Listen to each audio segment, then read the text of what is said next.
నమస్తే. రామరాజ్యం టీవీకి స్వాగతం. నేను మీ శ్రవంతి. మనలో రకరకాల ధర్మ సందేహాలుంటాయి. ఫర్ ఎగ్జాంపుల్, గుళ్ళో దీపం పెట్టేటప్పుడైనా, ఇంట్లో దీపం పెట్టినప్పుడైనా ఎవరైనా చూస్తే, అయ్యో అట్లా పెట్టినవింది, అట్లా పెట్టొద్దు, అది ఫలించదు, ఈ విధంగా అంటారు. లేదా ఇంట్లో ఏదైనా పని చేసినప్పుడు మన పేరెంట్స్ కానీ, అదేంటి అలా నడుస్తున్నావు, ఇదేంటి ఇది ఇక్కడ పెట్టినావు, ఈ విధంగా అంటారు. అసలు ఎందుకు అంటున్నారు, రీజన్ ఏంటి, ఇది అసలు ఎవ్వరికీ తెలియదు. కానీ మనం పాటించమనుకోండి ఒకసారి చెప్పిన తర్వాత, బట్ రీజన్స్ అనేటివి రకరకాలుగా చెప్తూ ఉంటారు. అసలు ఎటువంటివి నమ్మాలి, ఎటువంటివి నమ్మొద్దు, ఏ విధంగా దీపం పెట్టాలి, ఇంట్లో ఉన్నప్పుడు ఎటువంటివి పాటించాలి, వీటన్నిటి గురించి మనకు క్లుప్తంగా వివరించడానికి మనతో పాటు ఉన్నారు శ్రీ జగద్గురు పీఠం చైర్మన్ ఇంకా వారసురాలు మైనవరపు నాగమణి గారు. తనతో మాట్లాడదాం, మనకున్న డౌట్స్ అన్నీ క్లియర్ చేసుకుందాం. అమ్మ నమస్తే. నమస్తే అండి. ఎలా ఉన్నారమ్మా? బాగున్నాను. ఇలా మీ ముందుకి ఇట్లా రావటం అనేది చాలా సంతోషం. ఓకే. నా పేరు మైలవరపు నాగమణి. త్రిపురి పీఠానికి నేను చైర్మన్ని, వారసరాలని కూడా. అక్కడ విశేషంగా నాగప్రతిష్ఠా కార్యక్రమాలు జరుగుతూ ఉంటాయి. అవును అవునమ్మా, నేను ఇందాక చూసిన మీరు వచ్చినప్పటి నుంచి అసలు చాలా బిజీగానే ఉన్నారు. పూజా కార్యక్రమాలు అంటే ఎప్పుడు నిర్వహించాలి ఏంటి అని చెప్పడానికి. అవును. అయితే అమ్మ, మనకు సంబంధించి ఇప్పుడు ఫర్ ఎగ్జాంపుల్ మేమే ఉన్నాం అనుకోండి. ఇప్పుడు మీరంటే పెద్దవాళ్ళు, మీకు అన్నీ తెలుస్తూ ఉంటాయి, మాకేం తెలీదు. ఇంట్లో ఫర్ ఎగ్జాంపుల్ ఏదైనా వస్తువు ఎక్కడ పెట్టాలన్నా రకరకాలుగా అంటూ ఉంటారు. ఏంటిది అక్కడ ఎందుకు పెట్టినావు, అట్లా పెట్టొద్దు, ఇట్లా నడవద్దు, జుట్టు ఇరబోసుకొని తిరుగుతున్నావు ఏంటి, ఇట్లా రకరకాలుగా అంటూ ఉంటారు. అసలు రీజన్ ఏంటనేది మనకు తెలీదు. సో ఫస్ట్ ఆఫ్ ఆల్ వీటన్నిటి గురించి మనం మాట్లాడే ముందు, అసలు ప్రతి ఒక్కరూ ప్రతిరోజు దీపారాధన చేయాలి. ఏ విధంగా చేయాలి, ఎన్ని వత్తులతో చేయాలి, ఎన్ని దీపాలు పెట్టాలి, వీటన్నిటి గురించి ఒక్కసారి, అంటే సింపుల్గా ఉండాలి పూజా విధానం, అంటే ఎటువంటి మంత్రాలు చదివితే మంచిది, మాకు క్లుప్తంగా వివరించండి. చాలా సంతోషం అమ్మా. సగటు మనిషి జీవితంలో ఫస్ట్ మనకి ఉద్భవించే ప్రశ్నే ఇది. ఏమిటి, ఎలా చేయాలి, భగవంతుడి కార్యక్రమం కదా అంటే భయం ఉంటుంది. మనం చేయకూడని విధంగా ఏమన్నా చేస్తే ఏదైనా జరుగుతుందేమోనని. ఈ విషయం మాట్లాడుకునే ముందుగా రామరాజ్యం మీడియా సభ్యులకి, యాజమాన్యం వారికి, అలాగే మన రామరాజ్యం మీడియా టీవీని వీక్షించే ప్రేక్షకులందరికీ నా నమస్కారాలు. వారికి మా త్రిపురి పీఠం నుంచి శుభాశీస్సులు. తర్వాత విషయంలోకి వెళ్దాము.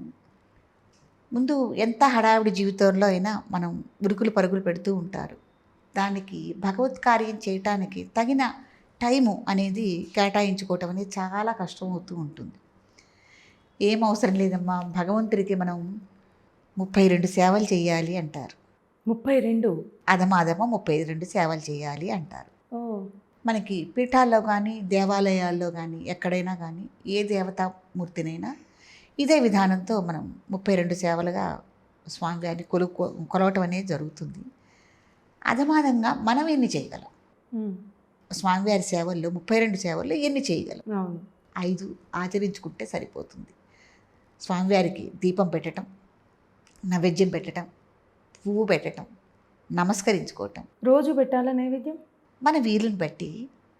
ఇప్పుడు మనం ఏదైనా ఒక వాగ్దానం కనుక చేసి భగవంతుడికైనా సరే, స్వామి నీకు రోజు చేసుకుంటాను అని చెప్పుకోవటం, వారానికి ఒకసారి చేసుకుంటానని చెప్పుకోవటం, నెలకు ఒకసారి చేసుకుంటానని చెప్పుకోవటం, ఈ విధానాన్ని బట్టి మనం ఏముందమ్మా రోజు చేయొచ్చు, అది పెద్ద విషయమే కాదు. మనం చాలా జీవితాన్ని, మన నిత్య జీవితాన్ని మన కొరకు మనమై కేటాయించుకుంటున్నాం కదా. అవును. ఈ టైంలో భగవంతుడికి ఒక్క 10 నిమిషాలు కేటాయించలేమా? మీరు అనేది కరెక్టే అమ్మ. రోజు నైవేద్యం పెడితే బాగుంటుంది. అది మళ్ళీ దేవుడేం తినడు, మనమే తింటామో బాగుంటుంది. కాకపోతే ఏంటంటే ఇప్పుడు నైవేద్యం పెట్టాలంటే స్టవ్ అంతా క్లీన్ చేయడం, కిచెన్ అంతా క్లీన్ చేయడం, చాలా పరిశుభ్రత పాటించాలి కదా. అందుకని నేను అడుగుతున్నా. ఈ డౌట్ చాలా మందిలో ఉంటుంది.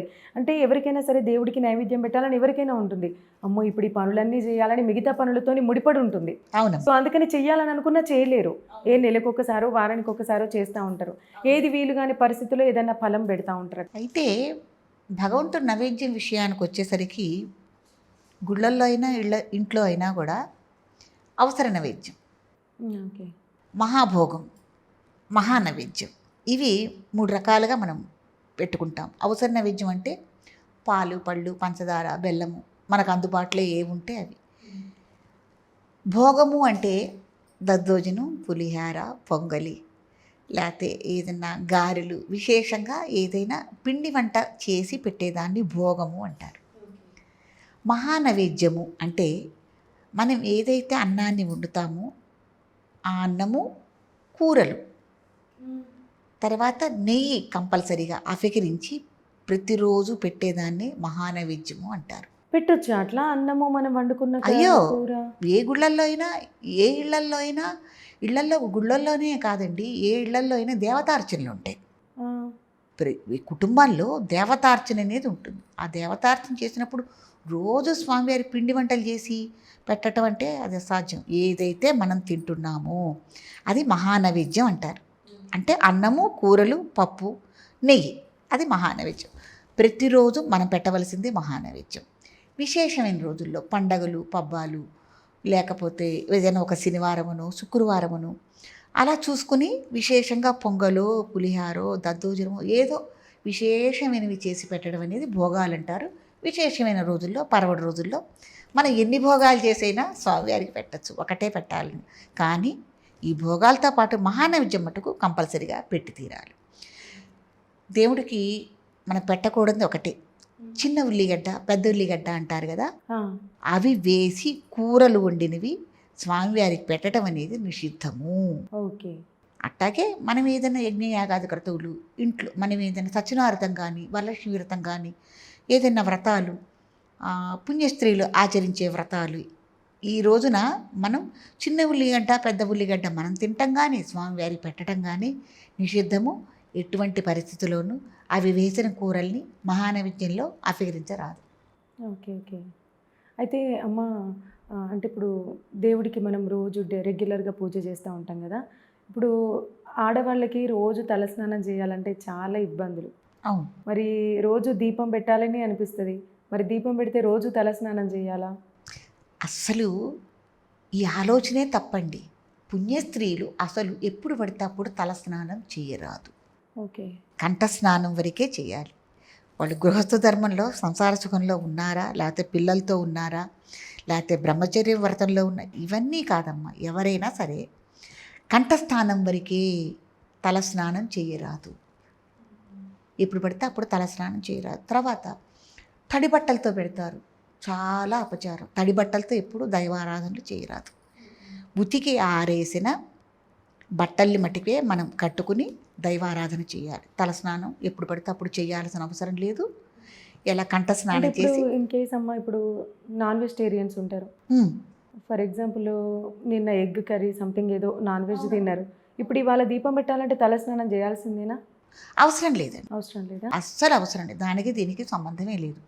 ఏదైనా నువ్వు ఆ కూరలు వండుకునే ముందు, తర్వాత దాన్ని మీరు తినే ముందు మటుకు ఈ దైవ కార్యక్రమం చేసిన తర్వాత అది మీరు స్వీకరించాలి, వండుకోవాలి. దానికి దీనికి సంబంధం లేదమ్మా. చక్కగా చేసుకోవచ్చు. మీరు ఎటువంటి సందేహాలు, అనుమానాలు పెట్టుకోవద్దు. దైవానికి 10 నిమిషాలు రోజు కేటాయించండి. ఒక ముందు అంత క్రితం పెట్టిన రోజున పువ్వు తీసేసేయండి, మళ్ళీ కొత్త పువ్వు పెట్టండి, దీపారాధన చేయండి, చక్కగా నమస్కారం చేసుకోండి. మీకు అందుబాటులో ఏది ఉంటే అది, బెల్లమా, పాలు, పంచదార, ఏది ఉంటే అది. స్వీట్లు తెచ్చుకున్నారా మా బజార్ నుంచి, స్వీట్ కానీ మీకు ఏది అందుబాటులో ఉంటే అది స్వామివారి చక్కగా నైవేద్యం పెట్టచ్చు. ఆ నైవేద్య ప్రసాదాన్ని మీరు స్వీకరించవచ్చు. ఎటువంటి పరిస్థితుల్లోనూ నైవేద్యం పెట్టిన ప్రసాదాన్ని అట్టా మీరు వదలకూడదు. అది తప్పకుండా మీరు స్వీకరించాలి, తప్పకుండా పెట్టాలి. మీరు ఎంత హడావుల్లో ఒక పువ్వు పెట్టేసి 2 అగరత్తులు వెలిగించేసేసి స్వామివారికి దండం పెట్టుకుని వెళ్ళిపోతానంటే మటుకు సమంజసం కాదమ్మా. ఎట్టి పరిస్థితుల్లోనూ నైవేద్యం ప్రధానం. ప్రతి ఒక్కళ్ళకి నేను చెప్తాను. అయితే అమ్మ, ఇప్పుడు మీరు రోజు నైవేద్యం పెట్టాలని అంటున్నారు కదా. అట్లా దేవుడి దగ్గర నైవేద్యం పెట్టిన తర్వాత ఎంతసేపటికి మనం దేవుడి దగ్గర నుంచి తీసుకొని మనం స్వీకరించాలి? స్వామి ఇది నీ ప్రసాదం స్వీకరించు అని ఆయనకి ప్రసాదం నైవేద్యం పెట్టేసిన తర్వాత ఒక 2-3 నిమిషాలు ఉంచేసేసి గబాల్లా, ఎంత హడావుడి పరిగెత్తినా మీరు సాయంత్రం యథావిధిగా కూర్చుని సాయంత్రం తినాలి, లేకపోతే ఎవరికన్నా పంచాలన్నా సాయంత్రం చేసుకోవచ్చు. ఒక చిటికెడని అట్ట నోట్లో వేసుకుని పరిగెత్తండి అంటున్నాను. అయితే అమ్మ, ఇప్పుడు పొద్దున దీపం పెట్టిన తర్వాత సాయంత్రం కూడా దీపారాధన చేస్తారు కదా. చాలా విశేషం అండి 2 పూట్ల దీపం అనేది. అది ఎప్పుడు, ఈ దీపం అనేది ఎప్పుడు పెట్టాలంటే ఉదయము సూర్యోదయానికి ముందు, ఓకే, తర్వాత సూర్యాస్తమయం తర్వాత. ఈ 2 కాలాల్లో పెట్టిన దీపానికి చాలా విశేషం ఉంటుంది. భగవంతుడు జ్యోతి స్వరూపుడు కాబట్టి ఏ నూనెతో చేయాలి ఏమిటి అని కూడా మనకి సందేహం కలగచ్చు. ఆవు నెయ్యి ఉత్తమోత్తమం, లేకపోతే నువ్వుల నూనె చేయొచ్చు, కొబ్బరి నూనెతో చేసుకోవచ్చు. 3 ఒత్తులు కలిపి ఒకటే జ్యోతిగా వేసి దీపారాధన చేసుకోవటం అనేది చాలా మంచిది. ఓకే. అయితే అమ్మ ఇప్పుడు సాయంత్రం దీపం పెడతారు కదా దేవుడి దగ్గర. దీపం పెట్టినప్పుడు అంటే పొద్దున్నే నేను స్నానం చేసినా కదా, ఎక్కడికి వెళ్ళలేదు, నేను ఇంట్లోనే ఉన్నా, మొహం కడుక్కొని దీపం పెడితే సరిపోద్ది కదా అని అనుకుంటారు కొంతమంది. అది కరెక్టేనా? లేదు ఖచ్చితంగా స్నానం చేయాల్సిందేనా? వీలుంటే స్నానం చేయటం అనేది మంచిది. ఓకే. ఇప్పుడు మనకు ప్రకృతి సహజంగా కాలాన్ని అనుసరించి వేసవి కాలం అయితే అసలు 3 సార్లు కూడా స్నానం చేయాల్సిన వస్తుంది, ఈ చెమటకు కానీ ఇబ్బందికి కానీ. కాబట్టి చెప్పుడు నీళ్ళు పోసుకోండి, తప్పేం లేదు. మీరు బాత్రూమ్కి వెళ్ళకుండా ఉంటే, హ్మ్. మూత్ర విసర్జన మల విసర్జన కనుక చేయకుండా ఉంటే కనుక ఎటువంటి తప్పు లేదమ్మా. చక్కగా కాళ్ళు చేతులు కడుక్కుని చక్కగా దీపం పెట్టుకోవచ్చు. అయితే అమ్మ ఇప్పుడు వారానికి ఒకసారి లేదా 3 రోజులకు ఒకసారి ఫోటోలను అన్నిటినీ అంటే ఇట్లా బట్టతోనే తుడిచి అంటే పూజ గది మొత్తం శుభ్రం చేసుకుంటారు కదా, వారానికి ఒకసారి అట్లా. అంటే ఏ రోజు చేస్తే మంచిది? ఎన్ని రోజులకు ఒకసారి చేస్తే మంచిది? వీలుంటే రోజు చేసుకోవచ్చు. అన్ని ఫోటోలు అంత ఇది మనం చేయలేం కాబట్టి ఒకటి అందుకే మన పూజా మందిరంలో లిమిట్గా పెట్టుకోవాలి. హ్మ్. లిమిట్గా మీరు విగ్రహాలు పెట్టుకున్నా, ఫోటోలు పెట్టుకున్నా లిమిట్గా పెట్టుకుంటే మీకు చేయటానికి, ఆచరణకి మీకు చాలా సులువుగా ఉంటుంది.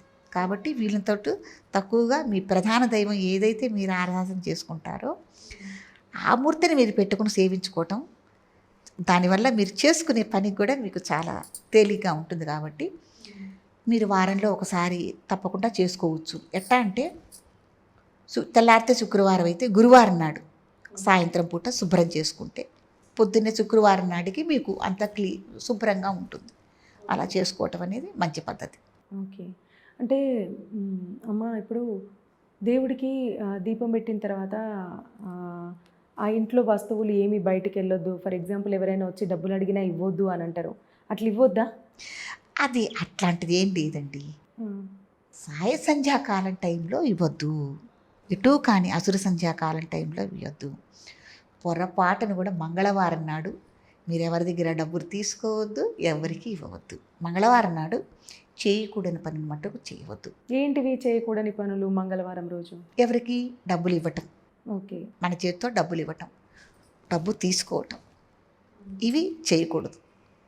ముఖ్యంగా మనకి ధనం గురించే కదా, అవి చేయకూడదు. ఏంటంటే మంగళవారం నాడు మనం ఏ పని అయితే చేస్తామో ఆ పని మళ్ళీ మళ్ళీ చేస్తాము అని ఉంది. కాబట్టి మీకు ఏదైనా బ్యాంక్ లోన్ కానీ ఎవరికైనా మీరు డబ్బులు ఇవ్వాల్సి వస్తే కానీ ఇవ్వాలనుకోండి, ఆ రోజున ఇవ్వండి, తొందరగా తీరుతుంది. కాబట్టి లోన్ ఉంది, కొంత కట్టాలి మన అమౌంట్, ఆ రోజున మీ దగ్గర 100 ఉన్నా 200 ఉన్నా కట్టేసేయండి. మళ్ళీ మంగళవారానికి కొంత కట్టే శక్తి మీకు వస్తుంది. అవునమ్మా. ఇప్పుడు కొన్ని పూజలు ఉంటాయి కదా, ఈ ఆలయానికి వెళ్ళి పూజలు చేస్తే అప్పులు బాధ ఉంటే తొలగిపోతుంది అని ఇవన్నీ అంటూ ఉంటారు కదా. అక్కడ అంటే అప్పు తీర్చడానికి కావాల్సింది డబ్బు కదా, పూజ చేస్తే అప్పు తీరుతుందా అని కొంతమంది అంటూ ఉంటారు. ఎంతవరకు కరెక్ట్ అమ్మా ఇది? అయ్యో, దైవానుగ్రహం కావాలి తల్లి. మనం ఎన్ని చేసినా ఎన్ని చెందినా చాలామంది జీవితాల్లో మనం చూస్తూ ఉంటాము. ఏ పని చేసినా చేయాలని ఉంటుంది, బాగుపడాలని ఉంటుంది, ఎందుకు ముందుకు కొనసాగట్లేదు? మనం ప్రశ్నించుకుందాం, ఏమిటి కారణం? కాబట్టి మనకి ముందుగా ఇంట్లో ఉన్న పెద్దల ఆశీస్సులు, దైవ ఆశీస్సులు మనకి కావాలి అంటే ఏం చేయాలి? పెద్దలతో మంచి చెడు మాట్లాడుకొని వాళ్ళకి నమస్కరించి మన విషయాలని వాళ్ళతో చెప్పుకొని వాళ్ళ ఆశీస్సులు తీసుకోవటం. ఈ పనిలో నువ్వు వెళ్తే నువ్వు సక్సెస్ అవుతావు అని వాళ్ళ నోటమ్మటే మనం అనిపించుకోవటం కదా. అదే మనం చేయకూడని పని చేస్తున్నాం అనుకోమ్మ, ఒక వ్యాపారం కానీ ఏదైనా దీంట్లో లాస్ వస్తుంది అన్నప్పుడు పెద్దవాళ్ళు చేయమని చెప్తారా? చెప్పరు కదా. కాబట్టి వాళ్ళు కొన్ని సలహాలు సూచనలు ఇస్తారు. కాబట్టి ఇంట్లో పెద్దవాళ్ళ ఆశీస్సులు తీసుకోవటం, వాళ్ళ సలహాలు సూచనలు తీసుకోవటం వల్లను, ఈ దైవానికి సంబంధించిన పూజలు పునస్కారాలు చేసి ఆ పని మనం చేయటం వల్లను ఇద్దరు ఆశీస్సులు మనకు లభిస్తే ముందుకు చక్కగా కొనసాగుతాము అని. ఇప్పుడు మీరు ఇందాక అన్నారు కదా పూజ గదిలో ఎక్కువగా ఫోటోలు పెట్టుకోవద్దు అని. అంటే ఇప్పుడు ఎక్కడికన్నా వెళ్ళినప్పుడు అంటే ఏదైనా పుణ్యక్షేత్రానికి వెళ్ళినప్పుడు ఒక ఫోటో తీసుకొచ్చుకుంటూ ఉంటారు. అట్లా పెట్టుకోగా ఆ దేవుడి ఫోటో లేదు, ఈ దేవుడి ఫోటో లేదని మెల్లి పూజ గది అంతా నిండిపోతూ ఉంటుంది. ఆ తర్వాత అయ్యో ఎక్కువైపోయినాయి ఫోటోలు, మనం ఇన్నిటికి పూజ చేస్తూ ఉంటే లేట్ అవుతుందని కొన్ని ఫొటోస్ తీస్తారు, లేదా బయట ఎక్కడో చెట్ల కిందనో లేకపోతే ఆలయాలలోనో పెడతా ఉంటారు. అట్లా చేయడం కరెక్టేనా? చేయలేకపోతున్నా, తెచ్చుకోవటమే తప్పు. మనకి శక్తికి మించి ఏ పని మనం చేయకూడదు. బరువు ఇంతే మోయగలం, కానీ ఇంత బరువు మోయటం అనేది సమంజసం కాదుగా, మధ్యలో పడేస్తాం. బరువైనా అంతే, ఏదైనా అంతే. కాబట్టి ఎవరైనా వాటిని ఆరాధించుకుంటారు అన్న వాళ్ళకి మనం ఇవ్వచ్చు, లేదంటే దేవాలయాల్లో అప్పచెప్పచ్చు. అయితే దేవాలయాలలో పెట్టేటప్పుడు ఆ ఫోటోలని, మన ఇంట్లో ఉన్న దేవుడి ఫోటోలని ఏ రోజులో పెట్టాలి? ఏమన్నా ప్రత్యేకంగా ఈ రోజునే పెట్టాలి అని ఏమన్నా ఉంటుందా? ఏదైనా శుక్రవారం, మంగళవారం మటుకు పెట్టద్దమ్మా. పెట్టొద్దు. ఓకే. ఎందుకంటే అవి మంచి రోజులు కాబట్టి. శుక్రవారం నాడు మనం ఇంత పూజించుకునే దైవాన్ని శుక్రవారం నాడు పెట్టడం అనేది, ఏదైనా ఇంట్లో ఆడపిల్లని కూడా చూసారా శుక్రవారం పంపించం కదా, అట్లాగే దైవం కూడా అలాంటి వాడే కాబట్టి ఆ రోజు చేయటం అని నిషిద్ధం. మంగళవారం అంటే అదే మనం చేసిన పని చేస్తామని మళ్ళీ ఇంకో ఫోటో తీసుకెళ్ళి పెడితే మళ్ళీ ఇంకోటి తీసుకెళ్ళి పెట్టేస్తాం, బయటపడేస్తాం. కాబట్టి మంగళవారం కూడా చేయకూడదు. ఓకే. అయితే అమ్మ ఇప్పుడు దేవుడి ఫోటోల దగ్గర పూజ గదిలో చాలామంది కొన్ని కొన్ని విగ్రహాలు తీసుకొచ్చి పెట్టుకుంటూ ఉంటారు. ఏది ఇక్కడి వరకు దాటొద్దు, చిన్నగా కొంచెం ఉంటే చాలు అని అంటూ ఉంటారు. అట్లా పెట్టుకోవాలనుకుంటే ఏ ఏ దేవుడి విగ్రహాలు పెట్టుకోవాలి? శివలింగం ఇంట్లో విగ్రహం పెట్టుకుంటే ఖచ్చితంగా రోజు అభిషేకం చేయాలి అని అంటారు కదా, ఖచ్చితంగా అభిషేకం చేయాలా? ఒక్కోసారి ఆడవాళ్ళకు కుదరదు, నెలకు ఒక 5 రోజులు. మరి అటువంటి టైంలో ఏం చేయాలి ఇంట్లో శివలింగం ఉంటే? ఒకటి అమ్మా, దేవీ దేవతా విగ్రహం. ఇందాక ఫోటోలకు మళ్ళీనే దేవీ దేవతా విగ్రహాలైన 2 అంగుళాలు మించి మనకి ఇంట్లో ఉండటం పనికిరాదు, చేయకూడదు అని. ఆ సైజుకు మించి ఉంటే అది ఉత్సవమూర్తులుగా వస్తారు. గుళ్ళల్లో పెట్టే విగ్రహాలు ఉత్సవాలకి వాటికి ఊరేగింపుకు వాడే విగ్రహాలుగా మనం పరిగణలోకి తీసుకుంటాం, ఉత్సవమూర్తులు అంటారు. అసలు నేనదే అదే లిమిట్గా పెట్టుకోండి. మళ్ళీ వాటికి పులికాపులు పెట్టాలి, గ్రహణాలు వస్తే వాటిని శుభ్రం చేసుకోవాలి, ఇదంతా సమస్య ఉంటుంది. కాబట్టి ఫోటోలైనా విగ్రహాలైనా లిమిట్గా పెట్టుకోవాలి. శివలింగం ప్రస్తావన కొరకు వస్తే మనకి శివుడు ఏం అడగడు పాపం, ఆయనకి చెంబు నీళ్లు పోస్తే చాలు. కాబట్టి రోజు శివలింగానికి మనం అభిషేకం చేయగలమా? రుద్ర నమ్మకాలు చదవకపోయినా కూడా పూర్ణమ శివాయ అంటే ఒక చెంబుడు నీళ్ళు ఆయనకు పోయగలమా అన్న ఆలోచన చేసుకుని మనం ఏదైనా ఇంటికి తీసుకొచ్చుకోవాలి. ఇంటికి తీసుకొచ్చుకునే కొత్త కోడలనైనా మన ఎంతవరకు రేంజ్ ఏమిటి, ఈ అమ్మాయితో మనం ఎంతవరకు ఇచ్చేయగలమని ఆలోచించే కదా మనం తీసుకొచ్చుకుంటాం. అట్లాగే భగవంతుడు కూడా ఎంతవరకు మనం భరించగలం, ఎంతవరకు మనం వారిని సేవించుకోగలం అనని మనం ఆలోచించుకుని దేవీ దేవతా విగ్రహాలు కానీ శివలింగాలు కానీ మన ఇంట్లో పెట్టుకోవటం అనేది సమంజసం. ఓకే అమ్మ.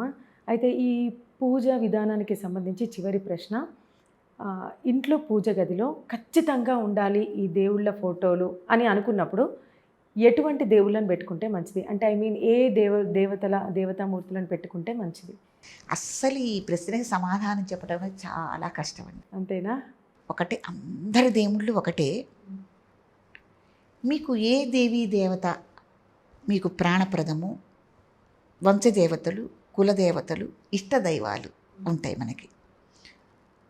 వీళ్ళంతవరకు మీ వంశదేవత ఎవరు అని మీ పెద్దల్ని అడిగి ఆ వంశదేవతని, కులదేవతని ఆరాధించడం అనేది ఉత్తమోత్తమం. అంతేకాని లేదు తెలియదు, ఒకవేళ మనకు తెలియదు మన కులదేవత ఏమిటి, వంశదేవత ఏంటని తెలియదు, మీ ఇష్టదైవం ఉంటుంది కదా, ఆ ఇష్టదైవ ఆరాధన మటుకు తప్పకుండా చేసుకుంటే ఉత్తమోత్తమం.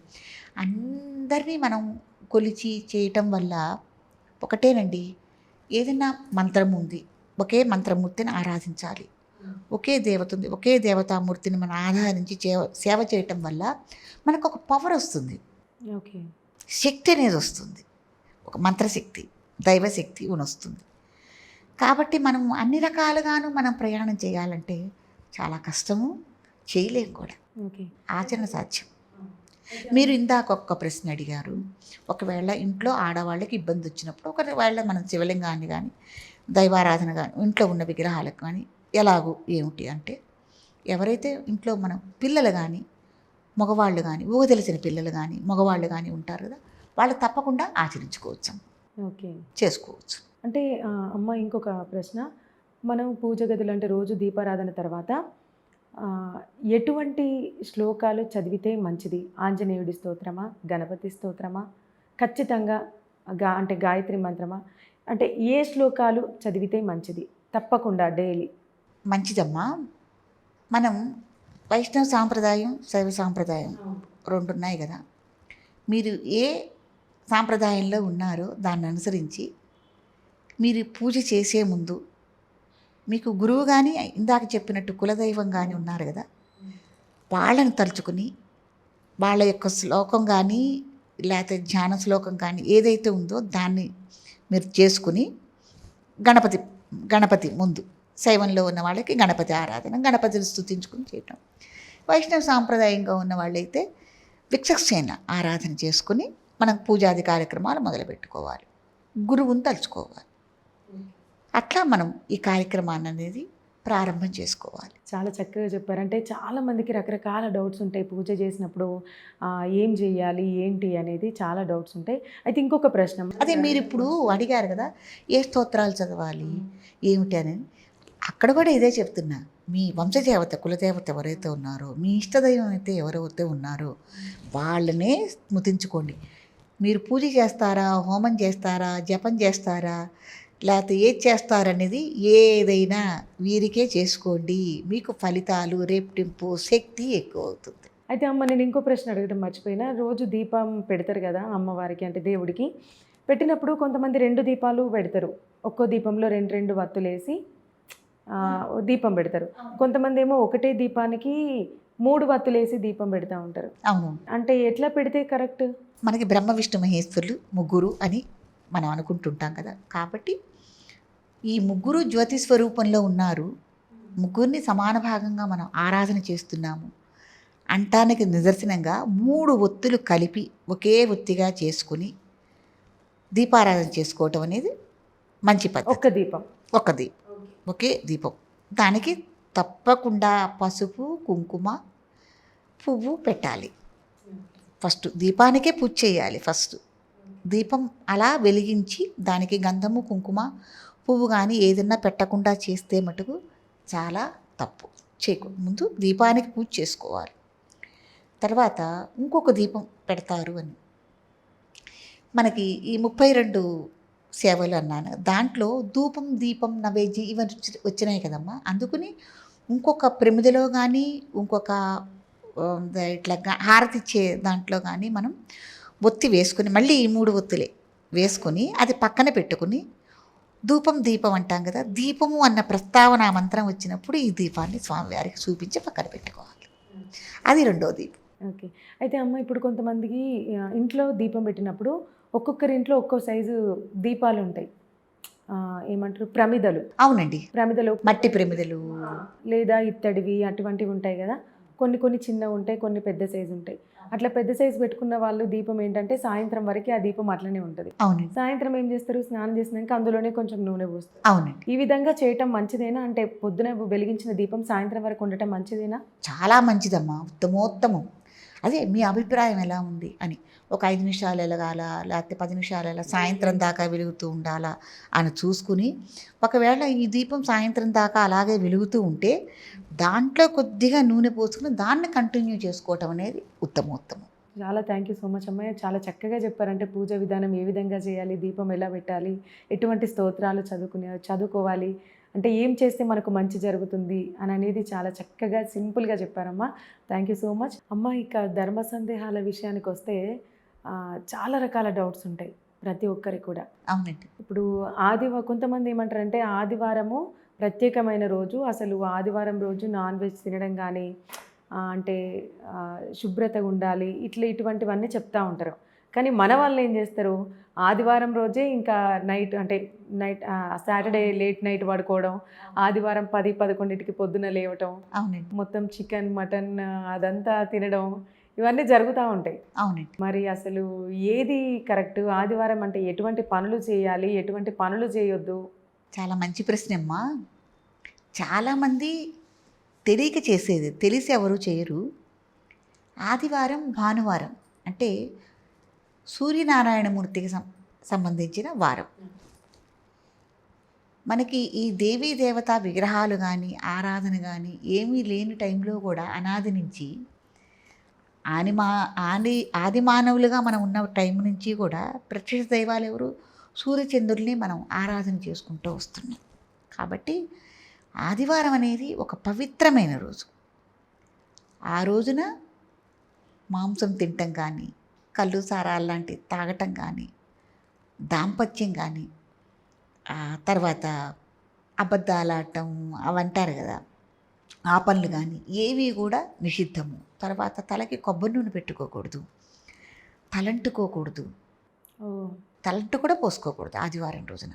కాబట్టి ఆదివారం రోజున ఏ పనులు అయితే మనం చేయకూడదో అవే ఇప్పుడు మనం చేస్తున్నాం. అవును, ఆదివారం నాడే మనకి తీరిక తలంటు పోసుకుంటున్నాం. ఆదివారం రోజునే సెలవు కాబట్టి మనకి పిల్లలందరికీ ఆ రోజునే నీసు వండి పెట్టడం అనేది జరుగుతూ ఉంటుంది. కాబట్టి ఇవన్నీ నిషిద్ధమమ్మ. ఆదివారం రోజున పొరపాటును కూడా ఈ పనులన్నీ ఏమీ చేయకూడదు. విశేషంగా సూర్యారాధన చేయటం, సూర్యుడికి అర్ఘ్యం సమర్పించటం, సూర్య నమస్కారాలు చేసుకోవటం, ఇట్లాంటివన్నీ చేసుకోవటం వల్ల మనలో కూడా ఒక తేజస్సు అనేది వచ్చి ఏ పని చేసుకుంటున్నా కూడా మనం ముందుకు వెళ్ళటానికి అవకాశం అనేది చాలా ఉంటుంది. ఓకే. అయితే అమ్మ ఇప్పుడు సాయంత్రం అంటే చీకటి అయిందంటే ఎవరైనా ఇంటి దగ్గర వాళ్ళైనా ఎవరైనా సరే పాలుకు సంబంధించిన వస్తువులు ఇవ్వద్దు అని అంటారు. ఉప్పు, పసుపు ఇటువంటివి ఇవ్వద్దు అని అంటారు. నిజమేనా? ఒకవేళ నిజమైతే ఎందుకు? అసలు ఒకళ్ళ దగ్గర నుంచి మనం ఇవన్నీ తీసుకొచ్చుకోవడమే దురదృష్టం. చేయబోదులైనా ఏదైనా కూడా ఇప్పుడు ఎక్కడ పడితే అక్కడ. ఇదివరకంటే షాపులు అవి ఉండేవి కాదు కదమ్మా పల్లెటూర్లలో.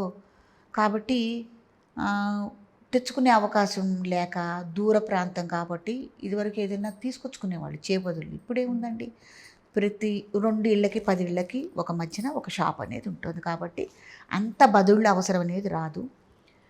ఒకవేళ వస్తే ఉప్పు అనేది చేతికి ఇవ్వకూడదు. అసలు సంధ్యాకాల టైంలో అసలు ఎవరికి ఏది ఇవ్వకూడదు.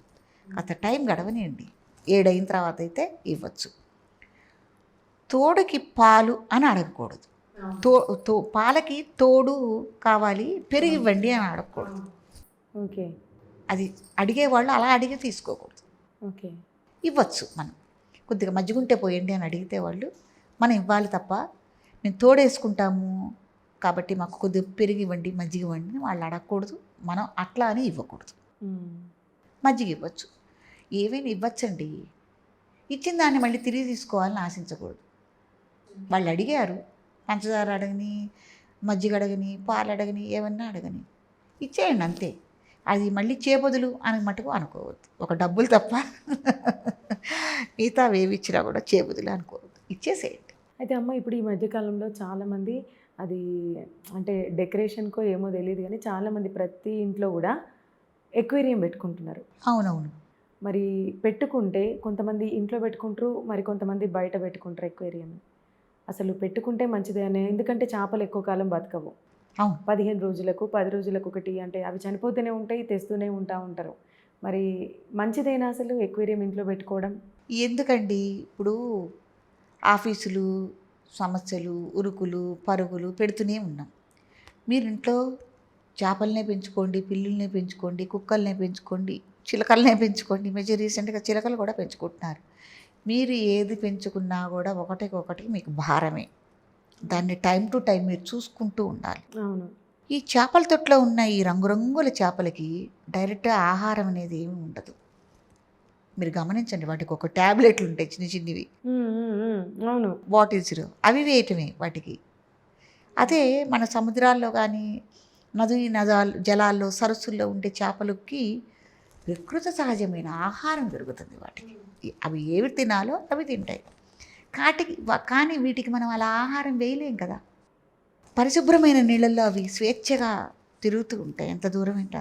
వీటిని ఏంటి ఆ 4 పడగల తొట్టులో పెట్టి బంధించి, ఏదో మనం కనుక విటమిన్ ట్యాబ్లెట్స్ కనుక బి కాంప్లెక్స్ ఏదో వేసుకున్నట్టు, కాల్షియం బిళ్ళలో వేసుకున్నట్టు మనం వీటికి ఇవ్వటం వల్ల ఏం జరుగుతుందంటే ప్రకృతి సహజమైన ఆహారాన్ని మనం వాటికి ఇవ్వలేం.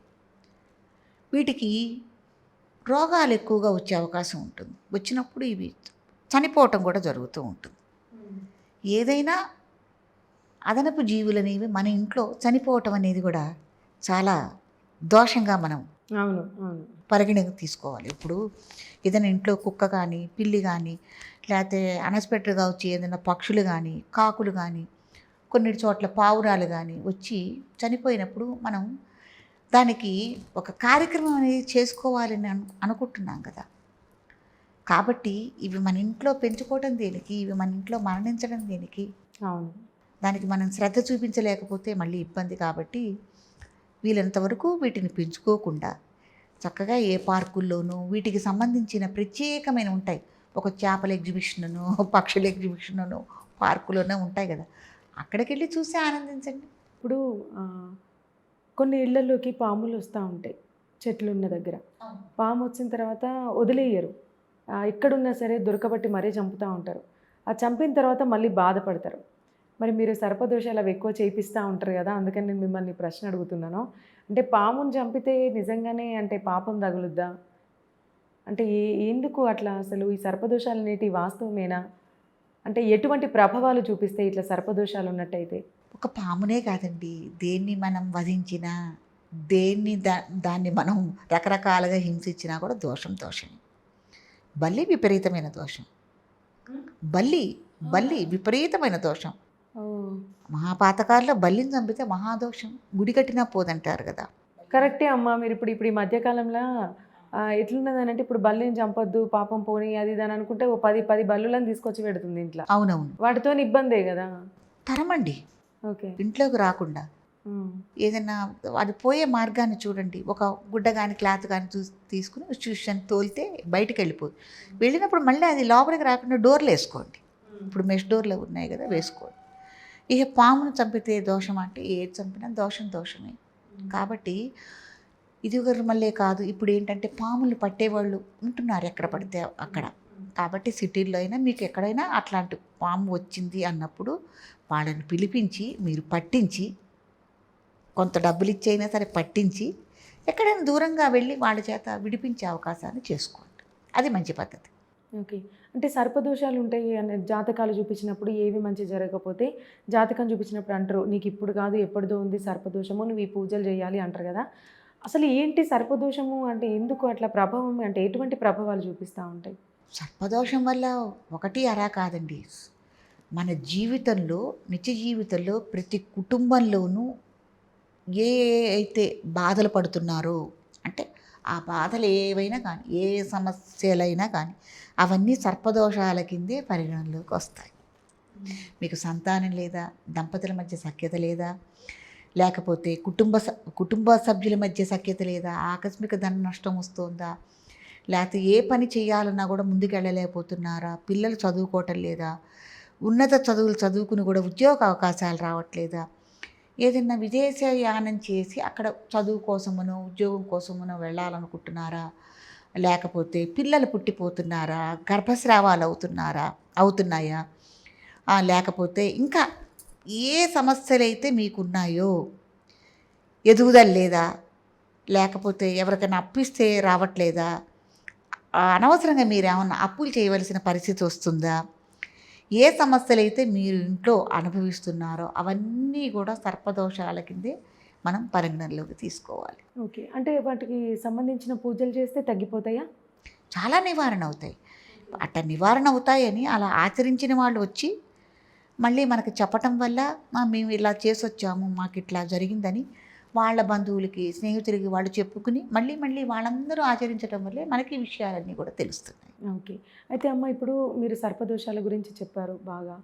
అయితే కొన్ని ఏంటంటే జాతకాలు చూపించినప్పుడు పితృయోగము ఉంది, అవునండి, తరతరాలది ఎప్పటిదో సరిగ్గా పిండ ప్రదానం చేయలేదు, అందుకే ఆ పాపం ఇప్పటి వరకు కొనసాగుతుంది అని ఉంటుంది. ఆ ఇంట్లో మగవాళ్ళు అస్సలు అంటే ఎంత సంపాదించినా అంటే ఒక సంపాదన అనేది వాళ్ళు ఒక పొదుపు చేసుకొని పెట్టుకుందామంటే అది వాళ్ళకు పాసిబుల్ అవ్వదు. అవునండి. అంటే వాళ్ళని అడిగితేనేమో లేదు మేము కరెక్టే చేస్తున్నాము అని అంటారు. మరి వాటికి సంబంధించిన పూజలు అంటే ఎట్లా చేయాలి, ఎప్పుడు చేయాలి? ఇవి మాతృకా దోషాలు పితృకా దోషాల కింద మనం పరిగణనలోకి తీసుకుంటాం. ఇవి ఏంటంటేనండి వంశపారంపర్యంగా వెంటాడుతూ ఉంటాయి. సంపాదన విషయంలోనే కాదు, ఆరోగ్యపరంగా కావచ్చు, సంపాదన పరంగా కావచ్చు, పిల్లల పరంగా కావచ్చు, ఏ పరంగా అయినా సరే. ఇప్పుడు నా జనరేషను తర్వాత మా పిల్లలు, తర్వాత తాత ముత్తాతలు 4 తరాల నుంచి వెంటాడుతూ ఒకే సమస్య వస్తూ ఉంటుంది మనుషుడికి. అది ఏదైనా కావచ్చు. ఇప్పుడు మీకు ఉజ్జాయింపుగా ఒక్క విషయం నా గురించే నేను చెప్తాను. నాన్నగారు వాళ్ళ అమ్మ నాన్నకి ఒకటే బిడ్డ. మా నాన్నగారు ఆయనకి చిన్నతనంలోనే 3 సంవత్సరాల పిల్లాడు ఉండగానే తల్లిదండ్రి ఇద్దరు గతించారు. కాబట్టి ఆయన వాళ్ళ అమ్మా నాన్న వాళ్ళ సంరక్షణలో ఆయన పెరగలేదు. చిన్నప్పుడే పేరెంట్స్కి దూరం అయినట్టే. తర్వాత మళ్ళీ నా టైం వచ్చేసరికి నేను అమ్మ వాళ్ళకి 46 ఏళ్ళకి పుట్టాను. నాకు కూడా 6 నెలలు వచ్చేసరికి నాన్న కాలం చేయటం, నేను ఆ పరంగా నాన్నకి దూరం అవటం జరిగింది. మళ్ళీ మా పిల్లల విషయం వచ్చేసరికి మేము బాగానే ఉన్నాము. కాకపోతే మాకు చదువు వసతి సదుపాయాలు మేమున్న పీఠానికి దగ్గరలో లేకపోవటం మూలంగా అతి చిన్న వయసులోనే 4 సంవత్సరాల పిల్లలప్పుడే పిల్లల్ని తీసుకెళ్ళి హాస్టల్లో చదువు నిమిత్తం వేయటం జరిగింది. అవును. కాబట్టి అది అయిపోయిన తర్వాత మళ్ళీ మా మనవళ్ళు మనవరాళ్ళ విషయంలోకి వచ్చేసరికి వాళ్ళ పిల్లలు జనరేషన్ వచ్చేసరికి ఈ పిల్లలే ఇప్పటికైనా ఈ మనవళ్ళు మనవరాళ్ళు వీళ్ళు ఎవరైనా కూడా మా దగ్గర పెరుగుతారా అని ఆశించి వాళ్ళు ఎంతో ప్రేమ ఆప్యాయతలు వాళ్ళ మీద మనం పెంచుకున్న టైంకి కరెక్ట్గా అదే వయసుకి వాళ్ళు మళ్ళీ వేరే చోట పెరగాల్సిన అవసరం వచ్చింది. కాబట్టి మరి ఏమంటారు చెప్పండి, చిన్నతనంలోనే నాయనమ్మ తాతయ్యలకు కానీ అమ్మమ్మ తాతయ్యలకు కానీ తల్లిదండ్రికి కానీ పిల్లలు దూరంగా పెరగడం అనేది అసలు ఎంత బాధాకరమైన విషయం. 4 తరాల నుంచి వెంటాడుతోంది. నా విషయంలోనే జరిగిన సంఘటన ఇది మీకు ఒక దోష సమస్యగా నేను చెప్పటం జరుగుతోంది. ఓకే. అయితే అమ్మ మీరు ఇది గుర్తించారంటే మీరు ఇవన్నీ చెప్తా ఉంటారు కాబట్టి శాస్త్రాల గురించి ఇవన్నీ చెప్తా ఉంటారు కాబట్టి మీరు గుర్తించగలిగారు. మాలాంటి వాళ్ళకి ఇది గుర్తించడం చాలా ఇంపాసిబుల్. గుర్తించగలిగి 3వ తరం 4వ తరం వచ్చేసరికి దీనికి తగ్గ ధర్మాచరణ మనం చేసుకోవటం వల్ల మరణాలు జరగట్లా. ఓకే. మరణాలు అనేవి లేవు. పిల్లల మట్టుకు ఎప్పుడో అప్పుడు కంటికి కనపడుతున్నారు కానీ మన దగ్గర లేకపోయినా కనీసం 10 రోజులకో నెలకో ఒకసారి మనం చూడటం అనేది జరుగుతుంది. అసలు చూడకుండా మనం పైకి పోవటమును ఎప్పుడో అప్పుడు మనం చూసుకోవటం తేడా ఉంది కదమ్మా. కాబట్టి ఈ ధర్మాచరణ మనం చేయటం వల్ల ఇవి తగ్గుతూ ఉంటాయి. నిజంగా అంటే కరెక్ట్, అంటే చాలా క్లుప్తంగా చెప్పారమ్మా. అంటే దోషాలకు సంబంధించి పూజలు ఎందుకు చేయాలి, చేస్తే ఏమవుద్ది అనేది నిజంగా చాలా క్లారిటీగా చెప్పారు. ఎందుకు నేను ఇది మెన్షన్ చేస్తున్నానంటే కొంతమంది ఏమంటారంటే లేదు డబ్బుల కోసమే ఇటువంటి పూజలు చేయాలి అది ఇది అని చెప్తా ఉంటారు అని అనుకునే వాళ్ళకి ఇది కరెక్ట్ అయిన సమాధానం. ఒక్కటండి, డబ్బులదేముందండి, ఎవరైనా సంపాదించుకుంటున్నారు. ఇవాళ హాస్పిటల్కి పోతే మనం ఎంత ఖర్చు పెట్టుకుంటున్నాం. అవును కదా. పిల్లల విషయంలోనే ఉంది. పిల్లల విషయంలో ఆ పిల్లల్ని కనటం కోసం హాస్పిటల్కి పోతే ఇవాళ 4 లక్షలు 3 లక్షలు ఖర్చు పెట్టామన్న వాళ్ళు కూడా ఉన్నారు. మహా అయితే ఈ పూజాది కార్యక్రమాలకు ఎంత ఖర్చు పెట్టుకుంటాం అని మీరు మనసులో తలుచుకుని భగవంతుడి చేసే సేవ ఎక్కడికి పోతుంది, మన ఎవరికి ఏమి ఇవ్వటం లేదు కదా కదా. సరే, చేసిన తర్వాత ఎవరైతే ఈ రిజల్ట్స్ని చూసారో కొన్ని లక్షల్లో ఉన్నారు భక్తులు. మరి వాళ్ళ మాటలు వాళ్ళ నమ్మకాలు అవి వాస్తవం కాదా, నిజాలే కదా. జనాలు ఏమన్నా పిచ్చివాళ్ళ అండి, భక్తులును కాదు కదా. ఏ ధర్మాచరణ అయితే వాళ్ళు చేశారో మంచి రిజల్ట్స్ వాళ్ళు పొందారో అదే ఇంకోళ్ళకి చెప్తున్నారు, మేము చేశాము మీరు ఆచరించుకోండి అని కదా. కాబట్టి ఎవరు ఏదో అన్నారు అంటే వాళ్ళకి స్వానుభవం కాదు కాబట్టి ఇదంతా అది బూటకము అది ఇది అనొచ్చమ్మా. కానీ అనుభవించిన వాళ్ళ దగ్గర నుంచి రిజల్ట్ తీసుకోండి, వాళ్ళ స్వానుభవం తీసుకోండి. వాళ్ళు ఏది ఆచరించారో అది మీరు కూడా ఆచరించుకోండి. ఎవరిది బలవంతమేం లేదు కదా. ఇప్పుడు డాక్టర్ దగ్గర బలవంతమా వెళ్ళటం అనేది, మీకు ఇష్టమయ్యే కదా వెళ్తున్నారు. అట్లాగే దైవ కార్యక్రమాలు కూడా మీకు ఇష్టమయ్యే చేసుకోండి, ఎవరు బలవంతం లేదు. విమర్శించొద్దు, అక్కడ డాక్టర్ని విమర్శించొద్దు, ఇక్కడ మీకు క్రతువు చేసే బ్రాహ్మణ్ణి విమర్శించవచ్చు, దైవాన్ని విమర్శించవచ్చు. మళ్ళీ ఈ పరంగా మళ్ళీ ఇంకో కోణంలోకి వెడితే దైవనింద, పరనింద, ఆత్మనింద ఇవి కూడా మహాపాతకాలని మన నాగప్రతిష్ఠ సంకల్పంలో చెప్పడం కూడా జరుగుతుంది. అయితే అమ్మ ఇప్పుడు ఇందాక మనం సర్పదోషాలు ఇంకా పితృదోషాలు ఇటువంటివన్నీ మనం చెప్పుకున్నాం కదా. ఫర్ ఎగ్జాంపుల్ ఏదైనా ఇంట్లో ఎవరైనా మరణిస్తే సంవత్సరం వరకు దీపారాధన చేయొద్దు, పూజ గదికి తాళం వేయాలి, మళ్ళీ సంవత్సరికం అయిపోయిన తర్వాతనే గంగా స్నానాలు చేసి వచ్చిన తర్వాతనే చెయ్యాలి అని అంటారు. ఆ టైంలో ఆ ఇంట్లో ఆ ఇంటి సభ్యులు అయ్యో ఈ దేవుడికి మేము సంవత్సరం పాటు దూరం ఉండాలా, దీపం ఒక్కటి పెట్టుకుంటే ఏమవుతుంది అని కొంత పెట్టుకునే వాళ్ళు కూడా ఉంటారు. మరి పెట్టొచ్చా పెట్టరాదా? అస్సలు ఇది చాలామందికి మహాధర్మ సందేహం. కాస్త ధర్మ సందేహం కాదు, ఒకటేనండి. మనం ఎలా ఉంటున్నాం? ఏమండి ఇవాళ ఎవరో మన ఇంట్లో కాలం చేశారు, మన వాళ్ళు కాలం చేశారంటే వారిని అక్కడే ఉంచుకుని కాఫీలు తాగుతున్నాం, టిఫిన్లు తింటున్నాం. ఆ బాడీ బయటికి వెళ్ళకముందే, దానికి తగిన దాన సంస్కారాలు జరగకముందే మనం ఇవన్నీ చేస్తున్నాం కదా. ఆ టైంలో అలా వదిలేయండి. ఎవరో కాలం చేశారని మీరు తిండి తింటాం మానేశారా, బట్ట కట్టుకోవటం మానేశారా, స్నానం చేయటం మానేశారా, లేకపోతే దైనందిక కార్యక్రమాలు మానేశారా, ఆఫీస్కి వెళ్ళటం మానేశారా, ఏం మానేశారని దైవ కార్యక్రమాలు మానుకోవాలి? మనమెంతో దైవం అంతే కదా. కాబట్టి చాలామంది తెలియక చేసే తప్పు ఏంటంటే ఈ సంవత్సర కాలం చేయకూడదు, 6 నెలలు చేయకూడదు. చాలా తప్పండి. ఆ 13 రోజులు 12 రోజులు మీ కులాచారాన్ని బట్టి, మీ వంశారాచారాన్ని బట్టి 15 రోజులు, కొంతమంది 12 రోజులు 13 రోజులు అంటారు కదా. ఆ కార్యక్రమాలు కాగానే యథావిధిగా మీరు ఎలా అయితే లోగా అయితే చేసుకున్నారో నిత్య ధూపదీప నైవేద్యాలు, యథావిధి పూజా కార్యక్రమాలు చక్కగా కూడా బంగారం వల్ల చేసుకోవటటువంటి ఇబ్బంది లేదు. ఎందుకని లేదంటే ఒకవేళ బ్రాహ్మణుల్లోనే ఎవరో ఒక అయ్యగారు చెప్తున్నాడు అనుకోండి, మీరు ఇట్లా చేయకూడదు, అలా చేయకూడదు, గుళ్ళకి వెళ్ళకూడదు, చటారి పెట్టుకోకూడదు, తీర్థం తీసుకోకూడదు, ప్రసాదం తీసుకోకూడదు అని చెప్పినా కూడా వాళ్ళు అలా ఉంటున్నారా? వాళ్ళ ఇంట్లో దేవతార్చన కార్యక్రమాలు ఉంటాయి కదా, వాళ్ళు ఆచరిస్తున్నారుగా, వాళ్ళు చేసుకుంటున్నారు కదండి దేవతార్చనని. మరి అలాంటప్పుడు వీళ్ళందరికీ ఎందుకు వర్తిస్తుంది? ఎవరికైనా ఒకటే ధర్మం.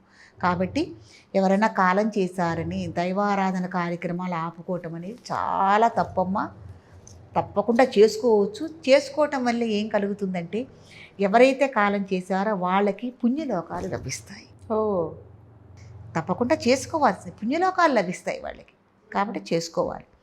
తర్వాత ఇంకోటి ఏంటంటే చనిపోగానే మన ఇంట్లో ఏదైతే దేవతార్చన కార్యక్రమం ఉందో, ఒకవేళ పెద్దవాళ్ళు అనుకోండి, ఆకస్మిక మరణాలు కాకుండా ఎవరన్నా పెద్దవాళ్ళు ఉన్నారు, ఇంకా ఇంకొక గంటలోనూ పావు గంటలోనూ మనకి వాళ్ళు కాలం చేస్తారని మనకి తెలుస్తుంది కదా.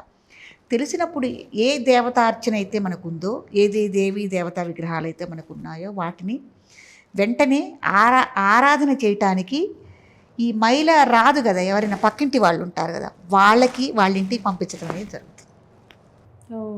చేసుకోవాలి. లేదు గ్రామాల్లో అయితే గుడి ఉంటుంది కదా, గ్రామాల్లో లిమిట్గా ఉంటాయి కదా, గ్రామ పౌరోహితులు ఉంటారు, ఆయన దగ్గరికి పంపించాలి. పంపించి పోయినప్పుడు కూడా కార్యక్రమాలు ఆపకూడదు అని చెప్తున్నామ్మా నేను. పంపించి ఆయనకి ఈ ధూపదీప నైవేద్యాలకు సరిపడా ఏవైతే ఖర్చులు ఉన్నాయో వాటిని వారికి ఇచ్చి ఈ దైవ కార్యక్రమాలు ఆ 15 రోజులు కూడా చేయించాలి. అంతేకాని ఆపటం అనేది మటుకు అసలు చేయకూడదండి. మీ దగ్గర అది ఫోటో ఉండని, ఏదన్నా ఉండని, అది మీరు సూచనలు గ్రహించారు కదా, గ్రహించినప్పుడు పక్కకు పెట్టేసుకోండి, పంపించేసేయండి. ఇప్పుడు అట్లా ఉన్నప్పుడు ఇంట్లో బట్టలు గిట్టలని తాకూడదని ఇప్పుడు బ్యాగ్ సర్దుకు పెట్టుకుంటున్నారు కదా. అవునవును. ఒక బ్యాగ్ సర్దుకుని పక్కన పెట్టేసుకుంటారు. ఇలా ఉంది కదా, మనం ఏం ముట్టుకోకూడదు, చేయకూడదు. మరి ఆ టైంకు డబ్బులు వాడుకోవాలన్నాక డబ్బులు కూడా తీసి దగ్గర పెట్టుకుంటున్నారు కదా, మరి ఈ పని ఎందుకు చేయరు కదండి. కాబట్టి ఇట్లా నేను చెప్పిన విధంగానే ఆచరించుకోండి. ఎవరికి ఎటువంటి ఇబ్బంది రాదు, మీ మనసుకు కూడా సంతృప్తిగా ఉంటుంది. నైట్ పడుకున్నప్పుడు మనలో చాలామందికి కళలు వస్తూ ఉంటాయి, అందరికీ కళలు వస్తూ ఉంటాయి. ఆ కళ ఏదైనా పీడ కళ కానీ ఏవైనా వచ్చిన తర్వాత తెల్లారి ఆ తర్వాత రోజు కూడా చాలా భయంగా గడుపుతూ ఉంటారు. నాకు నైట్ ఈ కళ వచ్చింది, ఇవాళ ఏమన్నా జరుగుద్ది కావచ్చు, అది ఇదని భయపడుతూ ఉంటారు. అంటే ఆ కళలు నిజమవుతాయా? ఏ టైంలో వచ్చిన కళలు నిజమవుతాయి? ఎటువంటి కళలు వస్తే భయపడాలి, ఎటువంటి కళలు వస్తే మంచిది? ఒకటేనమ్మా, కళలు మనుషులకు వస్తున్నాయి అంటే అతిగా ఆలోచించటం వల్ల కానీ, ఒత్తిడికి లోనవ్వటం వల్ల కానీ, పగలు ఏదైనా ఒక సమస్య గురించి మనం ఆలోచించటం వల్ల కానీ వాటికి సంబంధించిన కళలు మనకి రాత్రిలో వస్తాయి. అందరికీ రావు, కొందరికి విపరీతంగా వస్తాయి, కొందరికి కళలా మాకు రావే అనేవాళ్ళు కూడా ఉన్నారు. కాబట్టి తెల్లవారుజామున బ్రాహ్మీ ముహూర్తంలో వచ్చిన కళలని నిజమవుతాయని, అవి వాస్తవాలు అవుతాయని చెప్తూ ఉంటారు. అందుకే పడుకునేటప్పుడు స్వామి మేము పడుకుంటున్నాము, మాకు ఎటువంటి దుస్వప్నాలు ఇవ్వకండి, మంచి నిద్రను ప్రసాదించండి అనని, మళ్ళీ సూర్యోదయాన్ని మనం చూడాలి అనని కూడా స్వామికి నమస్కారం చేసుకుని మనం నిద్రకి ఉపక్రమించాలి అని దానికి తగ్గ శ్లోకం ఉందని చెప్తారు. ఈ శ్లోకం చదువుకోవటం రాని వాళ్ళైనా కూడా ఇట్లా నమస్కారం చేసుకుని ఒకసారి భగవంతుడిగా మనం నిద్రించటం వల్ల దుస్వప్నాలు రావు, కళలు పీడ కళలు అనేవి రావు, ఓకే. మంచి కళలు వస్తాయి. కళలో పాములు కనిపిస్తే ఏమవుద్ది? ఇంకా అంటే చిన్నపిల్లలు కనిపిస్తారు, చిన్నపిల్లలు కనిపించొద్దు అంటారు. ఏం జరుగుతుంది అట్లా కనిపిస్తే? కళ అంటారు, కళ్ళ అంటారు, కానీ కాదండి. కళ వస్తే ఒక భయంకరమైన కళ వస్తే మనకు మెలకు వస్తుంది. మెలకు వచ్చినప్పుడు మన గుండె దడదడలాడుతూ ఉంటుంది, భయానికి లోనవుతూ ఉంటాం. కాబట్టి మనకు వచ్చింది వాస్తవమే, కళలా అని ఎవరిని తీసిపారేది, అది వచ్చింది వాస్తవమే. కాబట్టి ఒకవేళ దుస్వప్నం మంచి కళ కాదు, పీడకళ మనకు వచ్చింది అనుకున్నప్పుడు కూడా ముందే మనం ప్రిపేర్ అయి ఉండాలి. ఒకవేళ మనకి ఏమైనా చెడు కళ వచ్చింది, ఆ చెడు కళలో మనం నారాయణ అని కానీ, రామరామ అని కానీ, నరసింహ అని కానీ వెంటనే మనం పెద్ద పెద్దగా అరవాలి, పెద్ద పెద్దగా తలవాలి అని సంకల్పం చేసుకోండి. ముందుగానే ప్రిపేర్ అవ్వండి. ఆ వచ్చినప్పుడు నరసింహ నరసింహ, నారాయణ, రామ రామ అని అంటం వల్ల ఆ దుస్వప్నం యొక్క కళ యొక్క పీడ దాంతోనే పోతుంది, ఆ స్మరణతోనే పోతుంది. కాబట్టి ముందుగానే మనం ప్రిపేర్ అవ్వాలి. ఎవరికైనా చెప్తున్నాను, అలా కళ వచ్చిందా అయితే మనం ఈ స్మరణ చేసుకోవాలి గట్టిగా, మనం దాన్ని పారదోలే విధంగా మనం ఆ కళ్ళలోనే అరవాలి అని ప్రిపేర్ అవుతే అలాగే చేస్తాము, అది పోతుంది. ఓకే అమ్మ. ఇప్పుడు పుణ్యక్షేత్రాల దగ్గర తిరుపతిలో కానీ, వేములవాడ కానీ కొన్ని పుణ్యక్షేత్రాల దగ్గర మగవాళ్ళతో పాటు ఆడవాళ్ళు కూడా తలనీలాలు సమర్పిస్తూ ఉంటారు, గుండు చేయించుకుంటారు. కొన్ని శాస్త్రాలు అంటే మీలాంటి పెద్దవాళ్ళు ఏం చెప్తున్నారంటే ఆడవాళ్ళు ఎట్టి పరిస్థితుల్లో తలనీలాలు ఇవ్వద్దు అని కొంతమంది చెప్తున్నారు. మరి ఇవ్వచ్చా, ఇవ్వరాదా ఆడవాళ్ళు? అసలు పునఃస్త్రీలు అంటే భర్తతో కూడిన స్త్రీలు, వివాహమైన వాళ్ళు, లేదు ఆడపిల్లలు చిన్నప్పటి నుంచి అయినా సరే, మనం 3వ ఏటో 5వ ఏటో పుట్టు వెంట్రుకల కార్యక్రమం అని చేస్తాం. మనిషి పుట్టిన దగ్గర నుంచి చనిపోయేదాకా చేసే కర్మలు ఉంటాయి. అంటే అన్నప్రాసన, నామకరణం, బారసాల, పుట్టు వెంట్రుకలు, ఈ కార్యక్రమాలన్నీ మనకి సహజంగా మనం చెయ్యాలమ్మా. చనిపోయే టైంలో చివరికి చేసే కార్యక్రమాలు కూడా ఇవి ప్రతి ఒక్కళ్ళు, ప్రతి జీవి, ప్రతి మనిషికి చెయ్యాలి. అవి చేస్తేనే మనకు సంస్కారం అవుతుంది. మనం పోయిన తర్వాత కూడా ఇవన్నీ ప్రాప్తాలు లభించాలంటే ఇవన్నీ చెయ్యాలి మనకు. కాబట్టి బారసాలేనా అనొద్దు, చెయ్యాలి. మనకు ఒక ఇది ఉంది, ఉయ్యాల తొట్టెలు వేయాలి, పుట్టి వెంట్రుకలా తీయాలి. కాబట్టి ఆడపిల్లలకైనా పుట్టి వెంట్రుకలని 3వ సంవత్సరంలో 5వ సంవత్సరంలో తీర్చిన తర్వాత మళ్ళీ గుండు కొట్టించడం అనేది చాలా తప్పు. అందులో భర్తతో ఉన్న స్త్రీలు ఆ వెంట్రుకలు అనేవి ఇవ్వటం అనేది, ఆ శిరోముండనంతో ఇంట్లో కడుపున పుట్టిన బిడ్డలు కానీ భర్త కానీ చూడటం అనేది చాలా చాలా తప్పమ్మ. దయచేసి ఎవరు ఆడవాళ్ళనేవి ఇట్లాంటి మొక్కులు మొక్కుకోకండి. మా తల్లిలా ఇస్తాము అని అన్న మొక్కు మట్టుకు మొక్కుకోకూడదు, గుండు గీయించుకోరాదు, అది చాలా తప్పు. మగవాళ్ళు అంటారా, మగవాళ్ళు కూడా చాలామంది తల్లిదండ్రి ఉంటే తీర్చుకోకూడదు అని. అసలు తలనీలాలు ఇవ్వటం అనే కార్యక్రమం అనేది ఎందుకంటేనండి, స్వామి నీ దగ్గర నేను అన్నీ వదిలేస్తున్నాను, కోపము, అసూయ, ద్వేషము అన్నీ వదిలేస్తున్నాను, నేను చక్కగా ఉండాలి అని విర్రవీగుతూ ఉంటాం కదా, అది కూడా నీ దగ్గర వదిలేస్తున్నాను ఈ రూపంగా అని మనం తెలియజేసే ఒక చర్య. అంతేగాని నాకు తెలిసి ఎవరు తలనీలాలు ఇవ్వటం అనేది అంత పెద్ద మంచి పద్ధతి కాదు. ముఖ్యంగా ఎవరైనా పసుపు కుంకుమతో ఉన్న స్త్రీలు కానీ, వివాహం కావలసిన స్త్రీలు కానీ, ఒక వయసుకు వస్తున్న అంటే 5 సంవత్సరాల్లోపు పుట్టి వెంట్రుకలు తీయని వాళ్ళైతే పర్వాలేదు, తీసిన తర్వాత ఆడపిల్లలు కానీ ఎవరు దయచేసి తలనీలాలు ఇవ్వటం అనేది మటుకు చేయవద్దు. అట్లాంటి ముక్కులు ముక్కుకోవద్దు. ఓకే అమ్మ. ఇంకా ప్రెగ్నెంట్ లేడీస్ ఉంటారు కదా, వాళ్ళని కొబ్బరికాయ కొట్టొద్దు అని అంటారు, పుణ్యక్షేత్రాలకు వెళ్ళొద్దు అని అంటారు. వాస్తవమేనా? అంటే ఒకవేళ అది వెళ్ళొచ్చా వెళ్ళరాదా? ఇన్ కేస్ కొన్ని రకాల పూజలు కూడా చెయ్యొద్దు అని అంటూ ఉంటారు. ఎందుకు? గర్భిణీ స్త్రీలకి జాగ్రత్తలు అనేవి చాలా అవసరం. కొబ్బరికాయ కొట్టడం వల్ల అదురు బిడ్డ ఒక 4 నెలలు గర్భంలో పెరిగిన తర్వాత మనం మాట్లాడినా, పాట పాడినా, ఒకవేళ ఎవరైనా ఇంట్లో గొడవలు పడుతున్నా, పెద్ద పెద్ద శబ్దాలు విన్నా ఇవన్నీ బిడ్డ వింటాడు, అది తను కూడా గ్రహిస్తాడు అని మనం చెప్తున్నారు కదండి. కడుపులో ఉన్న శిశువు నిద్రపోతుంది, ఆడుకుంటుంది, నోట్లో వేళ్ళేసుకుని చీకుతుంది, అనేక చర్యలు చేస్తుంది, బయట శబ్దాలు వింటుంది, అన్నీ చేస్తుంది కదా. బిడ్డ మనం నిద్రపోతున్నాడా ఎట్లా ఉంటున్నాడా అని మనకు తెలియదు కదా, తల్లికి తెలియదు. సడన్గా ఒక కొబ్బరికాయ తీసుకొని టాంగును కొట్టారనుకోండి, పట్టక దగ్గరలోనే కదా ఉండేది. కాబట్టి అప్పుడు ఆ బిడ్డ అదురుతుంది, బెదిరిపోతాడు. ఏమిటి ఇంత పెద్ద శబ్దం వచ్చిందని బెదిరిపోతాడు. కాబట్టి కొబ్బరికాయ కొట్టకూడదు. ఏ దేవాలయాలు ఉన్నా కూడా స్వామి ఎప్పుడు కొండల్లోనే ఉంటాడు, కొండల మీదే ఉంటాడు. ఆ కొండ మెట్టు ఎక్కటం వల్ల గర్భిణీ స్త్రీ అలసిపోయి అక్కడ ఆమెకి ఏమన్నా ఇబ్బంది కలిగి గర్భస్రావాలు అవటం కానీ ఇట్లాంటివన్నీ ఏమన్నా జరుగుతాయి, తల్లి బిడ్డలకి క్షేమం కాదు అన్న ఉద్దేశంతో దేవాలయాలకి ఆ మెట్లెక్కి వెళ్ళొద్దు, కొండలు ఎక్కకూడదు, చేయకూడదు అని చెప్తారు.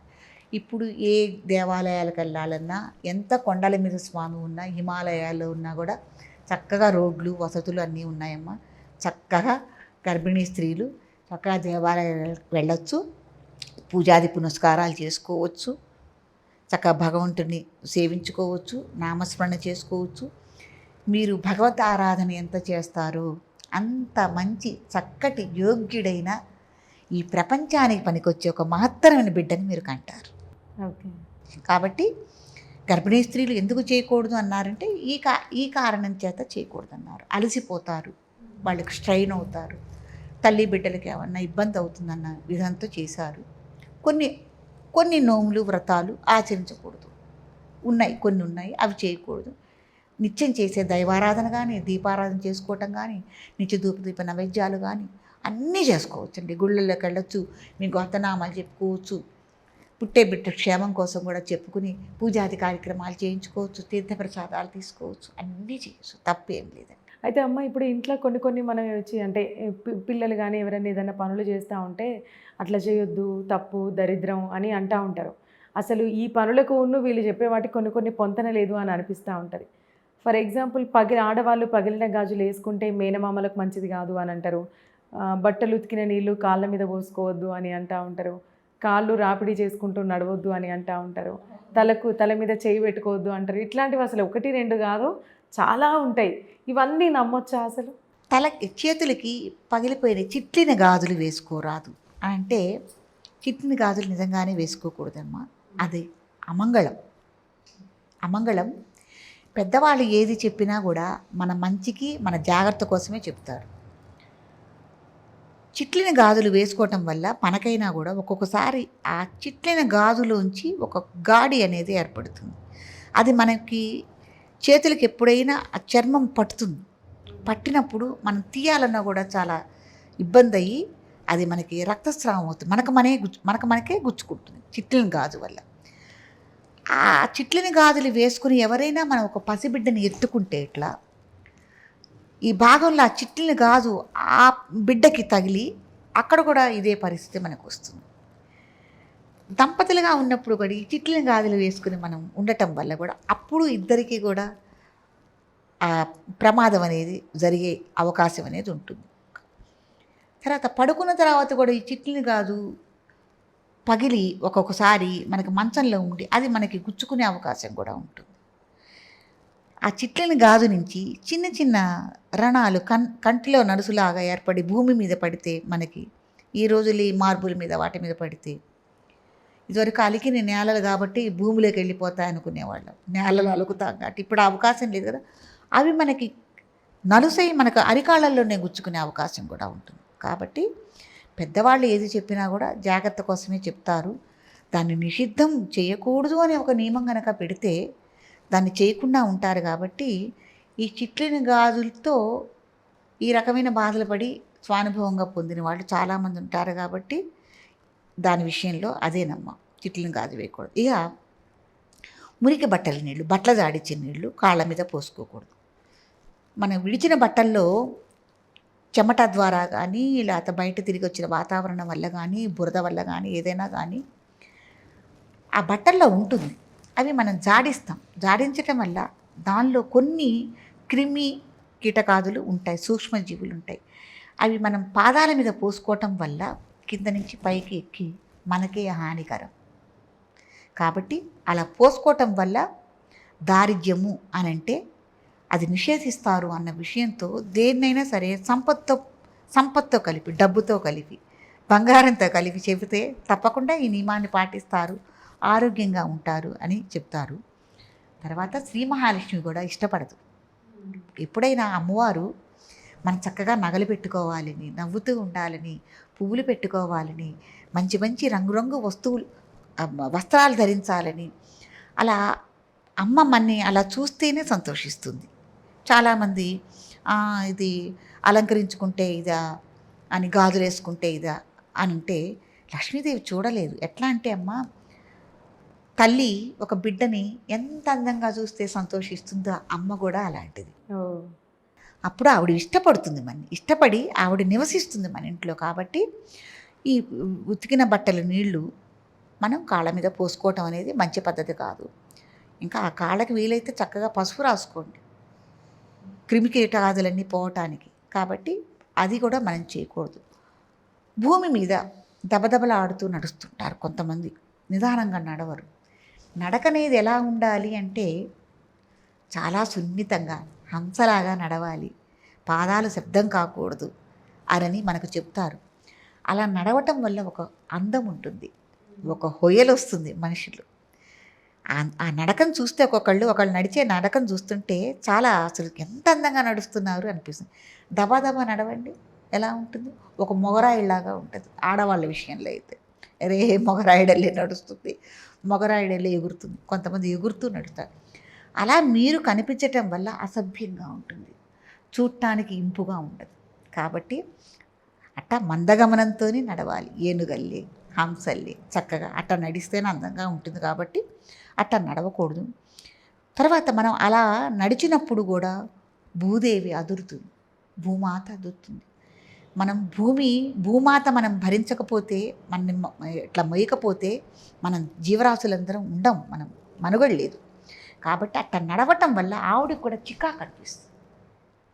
ఎట్టయితే భూకంపాలు వస్తే ఎటువంటి విపత్తులు జరుగుతాయో అలా మనం నడవటం వల్ల ఆవిడ కూడా చికాకు అనిపించి ఏమిటి వీళ్ళు అని, ఆవిడ మాతేగా లక్ష్మీదేవికి మళ్ళీ ఆవిడ కూడా ఏం కోరుకుంటుంది, వీళ్ళు చక్కగా ఉండాలి, హంసలా నడవాలి, అందంగా ఉండాలని ఆవిడ కోరుకుంటుంది. కాబట్టి అట్లా కూడా నడవటం అనేది నిషిద్ధం.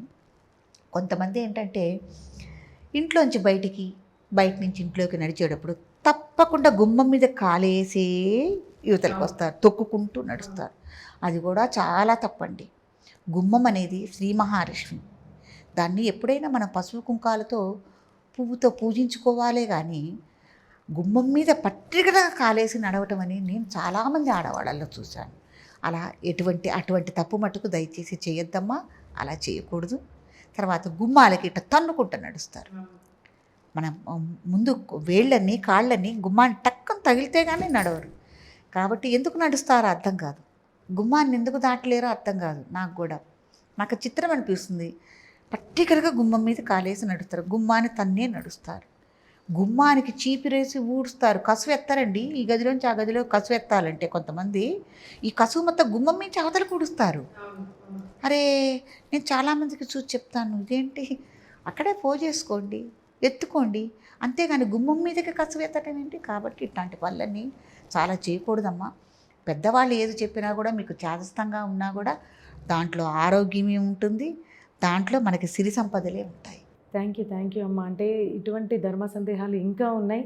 మళ్ళీ ఒక వీడియోతో మళ్ళీ ప్రేక్షకుల ముందుకు వద్దాం, వాళ్ళకున్న డౌట్స్ అన్నీ క్లారిఫై చేద్దాం. మళ్ళీ ఒకసారి మీరు వీలు చూసుకొని మళ్ళీ మా స్టూడియోకి రావాల్సిందిగా కోరుకుంటున్నాం. నమస్తే అమ్మ. తప్పకుండా అండి, నాలో కూడా ఉంటాయి చాలానే ధర్మ సందేహాలు. ఇవన్నీను నాలో ఉన్నవి మీ ద్వారా అడగటం వల్ల అందరికీ తెలియజేస్తాను. అవును.